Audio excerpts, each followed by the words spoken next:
Today, we're diving into a proposal that is, well, truly one of a kind. It's a plan that doesn't just aim to heal people, but the entire planet.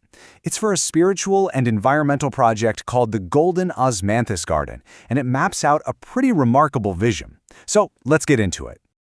Right from the start, the whole project is grounded in this really powerful, contemplative idea.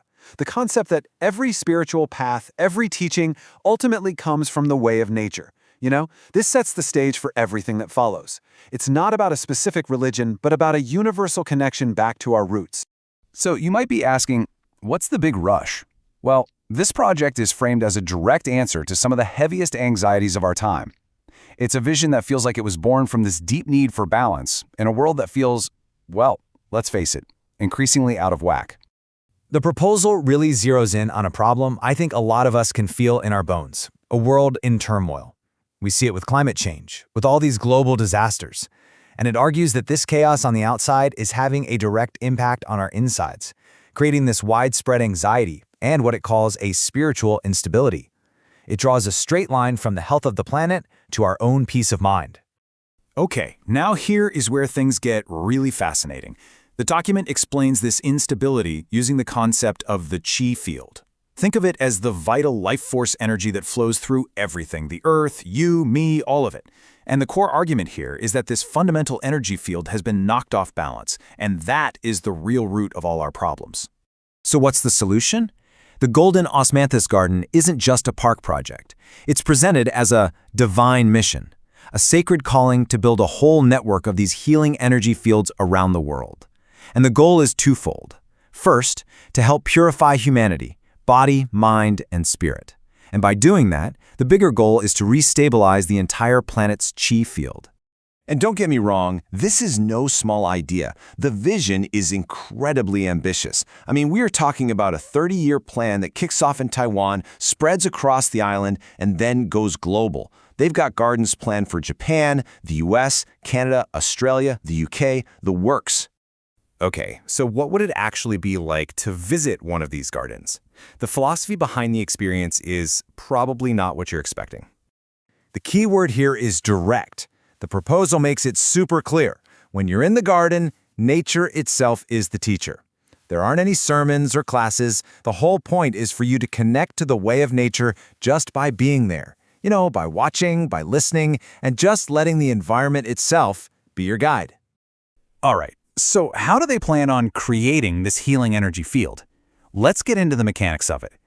The document outlines a very specific mix of natural elements and, well, let's call them physical principles that are all supposed to work in synergy. The first and most important tool is the osmanthus flower. I mean, it's in the name, right? The document lists an incredible number of health benefits. We're talking everything from being a great antioxidant to protecting your liver, helping your immune system, even anti-fatigue effects. The scent and the natural properties of these flowers are seen as the absolute cornerstone of the garden's healing power.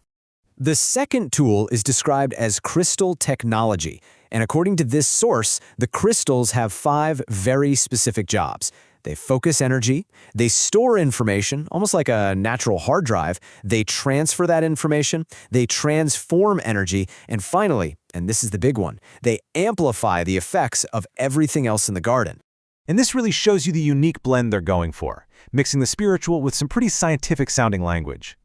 The energy from the crystals is called a torsion field, which they define as a physical distortion of space-time. So the idea is the crystals create this torsion field that acts like a massive amplifier, just blasting the natural healing properties of the osmanthus flowers throughout the entire garden. So, we've got the problem, we've got the vision, and we've got the method. Now we get to the bottom line, right? What's in it for the people who support this? The project promises benefits in both the spiritual and the material world. And they lay out a very clear value proposition here. For individuals who participate, it promises things like success in your career, attracting wealth, and just general good fortune. And for companies, the benefits are just as concrete. Business growth, smoother operations, harmony among employees, and even higher profits. It's a really interesting mix of spiritual goodwill and very practical prosperity. On top of those core blessings, there are a bunch of other perks too. Supporters can get a 100-year-old tree named after them, which is also a nice boost to their public image. Then you've got the practical stuff, like tax-deductible receipts, and the more personal benefits, like having access to a sanctuary for purification, and being included in annual blessing ceremonies. And all of this leads to the final section, a direct invitation for anyone watching to become part of this vision with all the practical steps you'd need to take if you're interested in contributing. And here it is, all laid out plain and simple. The document gives you contact names and numbers, the official name of the association behind it, and the specific bank details for both local and foreign donations. It's a very straightforward call to action for anyone who feels connected to this mission. So there you have it. That's the proposal. And it's obviously much more than just a fundraising document. It's a blueprint for a very specific and very grand vision of healing. It kind of leaves us with a pretty deep question to chew on. In a world that feels more and more unstable, what does it really mean to build a sanctuary? Whether it's for our spirit, for our bodies, or for the earth itself. Definitely gives you something to think about.